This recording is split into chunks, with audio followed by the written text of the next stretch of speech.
Okay. Richard Serra. Making forces visible. I know what you're thinking.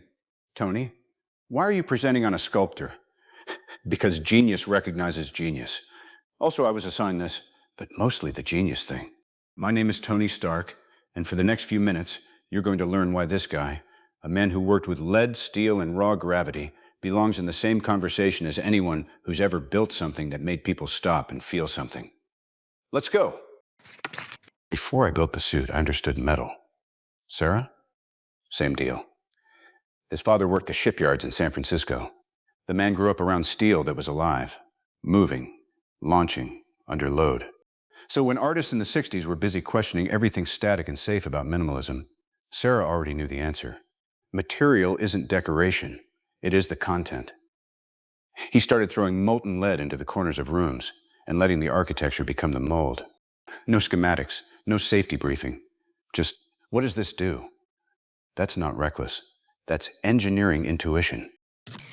In 1967, Serra sat down and wrote a list. Not a blueprint, not a proposal, just verbs. To roll, to crease, to fold, to bend, to store, to twist, to prop. And then he went into the studio and did them to materials to see what happened. Now, I've run thousands of simulations. I respect a good algorithm. But there's something I genuinely respect more. Someone who says, I don't know what this will become. Let's find out. That's the verb list. That process, 50 years, same engine, different scale, zero compromises. Look at this. A lead pole, a lead sheet, a wall. That's it. No welds, no fasteners, no brackets. The whole thing is held together by gravity and counterpressure. The pole wants to fall. The sheet wants to fall. They stop each other. And when you're standing in front of it, collapse feels possible. Your body knows something is wrong. Your instincts say back up. Serra called that heightened awareness of personal vulnerability. I call it brilliant structural psychology. Minimal input. Maximum psychological impact. I've built weapons with less effect on a room. Corten steel. Weathering steel. It rusts on purpose. Serra moved from rubber and lead to these massive plates of steel that oxidize over time, shift in color, in texture. The sculpture is never finished, and that's the point. He didn't want permanence. He wanted a material that keeps becoming. The vocabulary here, compression, imbalance, narrow passages that destabilize your sense of space, this isn't decoration. These are forces, legible forces. He made invisible physics something you could feel in your chest. Frankly, I'm a little annoyed I didn't think of it first. 4 steel plates, 4 corners of a room.